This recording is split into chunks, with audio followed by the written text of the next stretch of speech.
Okay, move my little fire here. So this is part 2 of the altar setup for beginner witch series. This is kind of an example, although this is a little busy for me. I normally would not have quite so much stuff on a smaller altar, but because I wanted to be able to show you everything, I did put it on a smaller table here. Usually I would have a bigger altar. Quite often I will have 2 tables set up, one for the goddess side, one for the god side.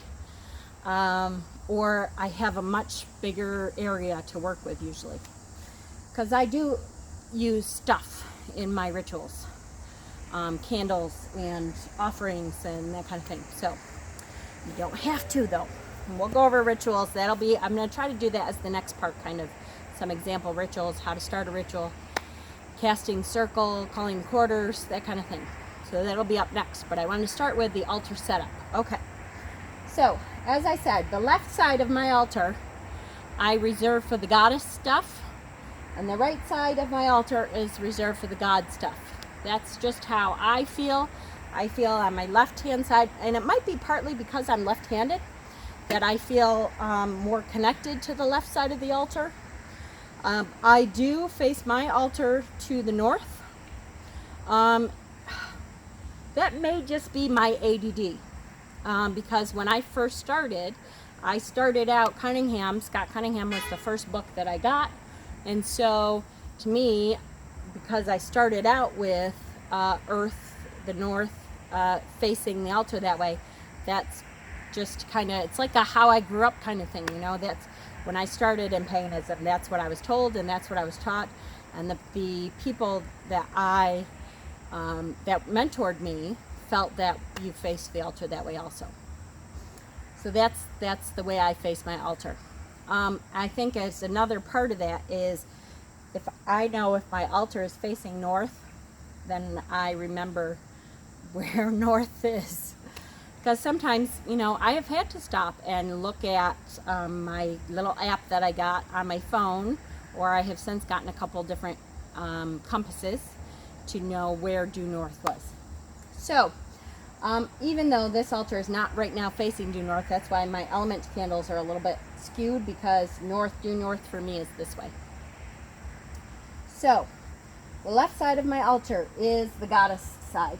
And this is not actually mine. This is one that I'm going to be selling in one of my altar kits, which I will have up soon. But this is just a wooden plaque that I had my husband draw a little circle on, and we put the moon symbol on her. And so this, just one moon, can be your goddess symbol. I also have a silver candle on that side for the goddess specifically. The god, we made a sun on a very simple little plaque. You could buy these little wooden plaques at Michael's for like $1 usually. I think I actually got these ones in a bag at Goodwill that I found a whole bunch of them for like $2 or something. Because you know me, thrift. But I always am keeping in mind, what could I use this for?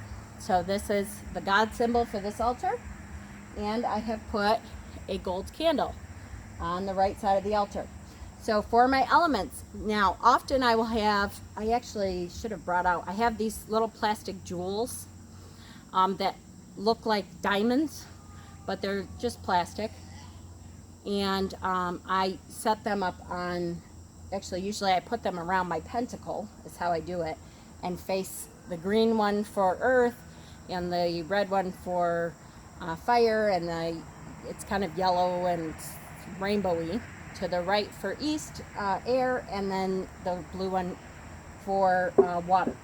But for this altar, I have a green candle to symbolize the earth, which is facing in the earth direction, a red candle for the south, a yellow candle for the earth, and of course the blue candle for the water.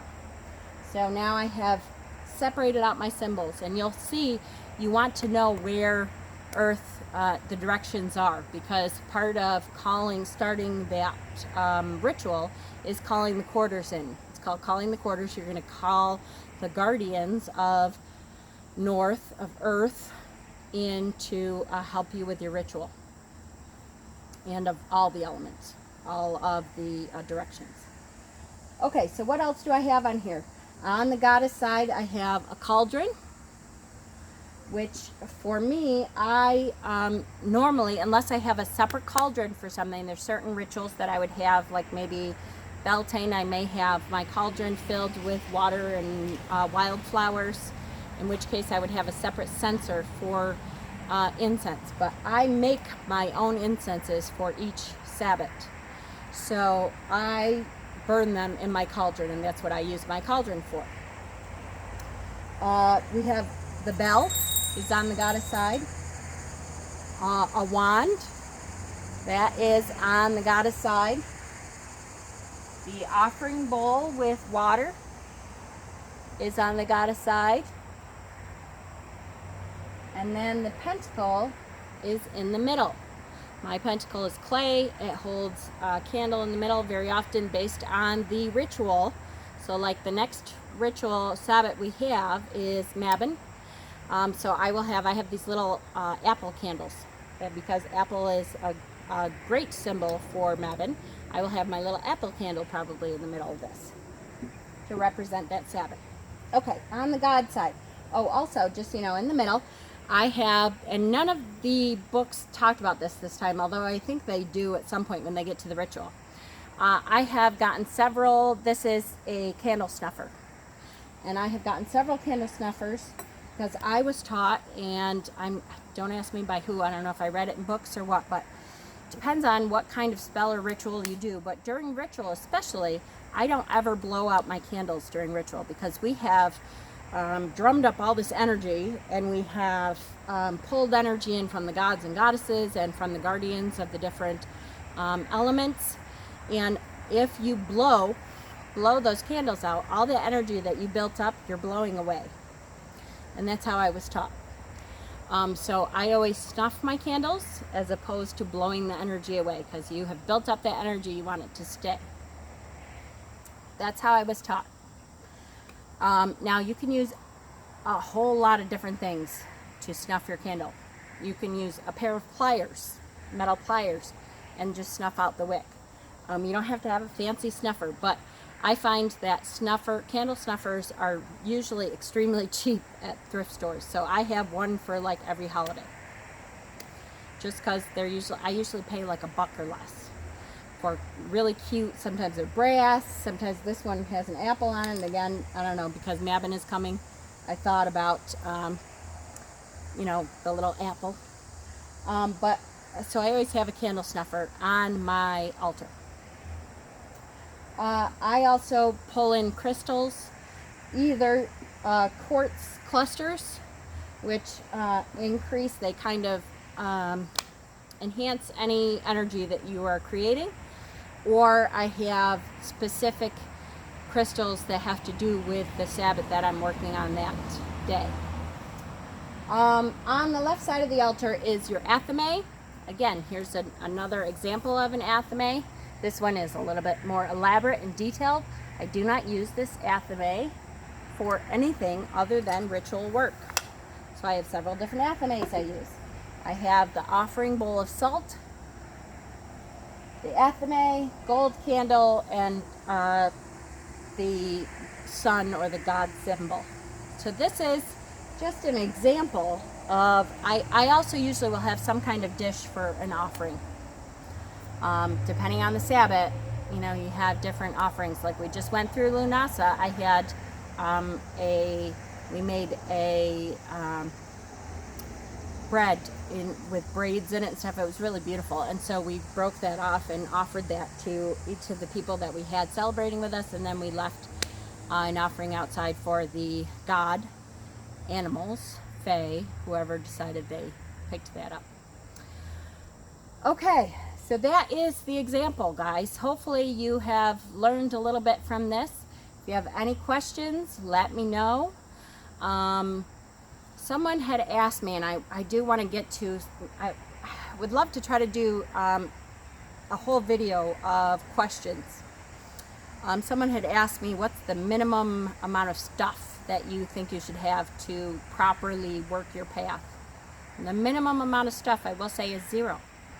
The minimum amount of stuff is just what you have. You can do an entire ritual with nothing, with none of this, with not a goddess symbol, not a god symbol, not a nothing. Now, I would recommend, if you truly have nothing, go out and get a stick and anoint it with your energy. Think about it. Use that for a wand, and put that on the left side of your little table for that. Have a little bowl of water. Have a rock for the earth. Have a candle. You know, there's some very simple things that you can do to make your table special and make it your altar. Your energy, though, is all that is needed. You do not need any one of these things to do your path correctly or in the right way. Or, I mean, of course, energy is easier to enhance than it is to create. So you should have something that symbolizes the kind of energy that you are trying to pull in and enhance. If you, you know, a pine cone symbolizes the god. So if you are trying to connect with a god, go grab a pine cone from your local park. A leaf from a family tree. A leaf from a beautiful tree that you know, a branch from a willow tree. There are symbols out there that should mean something to you that will help you to build that energy. But you do not need a thing. You are enough. Period. End of story, end of discussion. If you just have you, you're enough.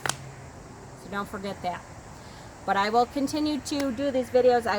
We are building definitely to do a sample ritual. And I haven't decided yet. Probably I will break the ritual up into like the beginning of the ritual, what you should, now that we have a look at what's on your altar, how to cast a circle and call the quarters maybe will be the next video. And then we'll get into the different parts of a ritual from what different people say and how to write your own rituals and that kind of thing. So I hope you're enjoying this series, guys. It's Sunday.